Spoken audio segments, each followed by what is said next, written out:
સુરતમાં વર્ષોથી બિનવારસી લાશોનું કોઈપણ નાત જાત કે ધર્મ જાણ્યા વગર અંતિમ સંસ્કાર કરતા એકતા ટ્રસ્ટ દ્વારા 1100 જેટલી બિનવારસી લાશોની અસ્થિનું હરિદ્વાર ગંગા નદીમાં વિસર્જન કરાશે। સુરતમાં વર્ષોથી બિનવારસી લાશોના અંતિમ સંસ્કાર કરતી એકતા ટ્રસ્ટની ટીમ દ્વારા મોક્ષ યાત્રા એટલે કે અસ્થિ યાત્રા કરાનાર છે।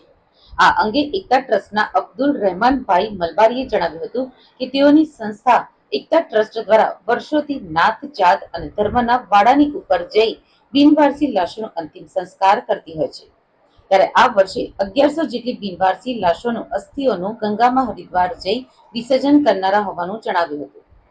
એકતા ટ્રસ્ટના અબ્દુલભાઈ મલબારીએ જણાવ્યું હતું કે એકતા ટ્રસ્ટ દ્વારા 28મી ઓગસ્ટ બુધવારના રોજ સુરતથી ટ્રેન મારફતે પહેલા હરિદ્વાર જવાશે, જ્યાં પવિત્ર ગંગા નદીમાં અસ્થિઓ પધરાવાશે અને ત્યારબાદ રાજસ્થાનના પુષ્કર ખાતે ભગવાન ભોળાનાથના મંદિરે જઈ બિનવારસી લાશોની મુક્તિ અર્થે પૂજા વિધિ કરાશે। તો આ અંગે વધુ માહિતી એકતા ટ્રસ્ટના અબ્દુલભાઈ મલબારીએ આપી હતી।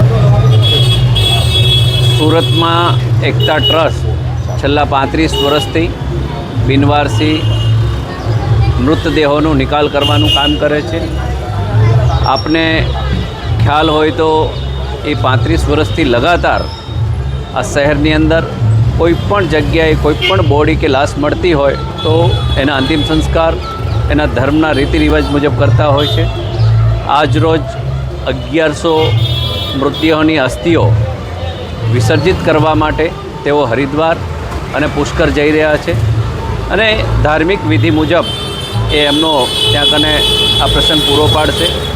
આપણે ખ્યાલ છે કે એકતા ટ્રસ્ટ કોરોના કાળ હોય, ભૂકંપ હોય કચ્છનો, બદ્રી કેદારની ત્રાસદી હોય કે જમ્મુ કાશ્મીરની વાત હોય, એ તમામ જગ્યાઓ પર જઈ અને જે પણ દુર્ઘટના ઘટી હોય એવી જગ્યાઓ પર જે પણ બોડી હોય એનો નિકાલ કરતા હોય છે।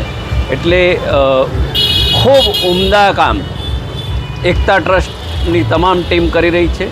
સુરતના લોકો એમને સહયોગ કરે, જે રીતનું એમનું કામ છે અને માનવ જીવનનો અમૂલ્ય સમય અને મૃત્યુ થયા પછી પણ એને શાંતિ મળે એના પ્રયત્નો આ એકતા ટ્રસ્ટ પોતાની ધર્મની જે કોઈ વિધિ છે એના વિધાન મુજબ કરતી હોય છે।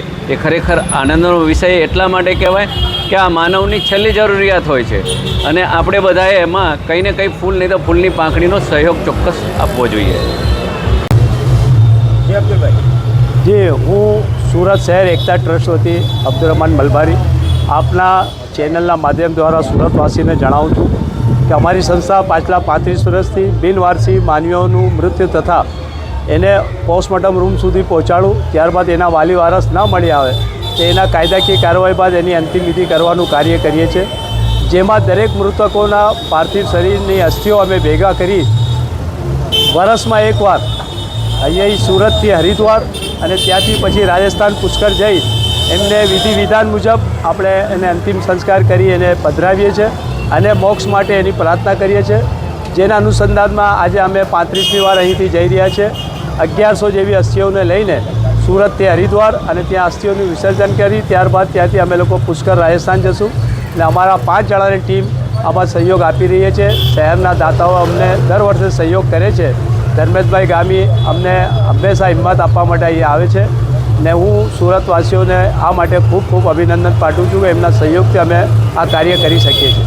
કેટલા દિવસનો પ્રવાસ છે અને ખર્ચો કેટલાનો? અમારો 5 દિવસનો પ્રવાસ છે અને 60,000ની આસપાસ એનો ખર્ચો થાય છે। આવવા જવાનો અને પૂજા અર્ચનાનો ટ્રાવેલિંગનો બધો ખર્ચો થાય છે।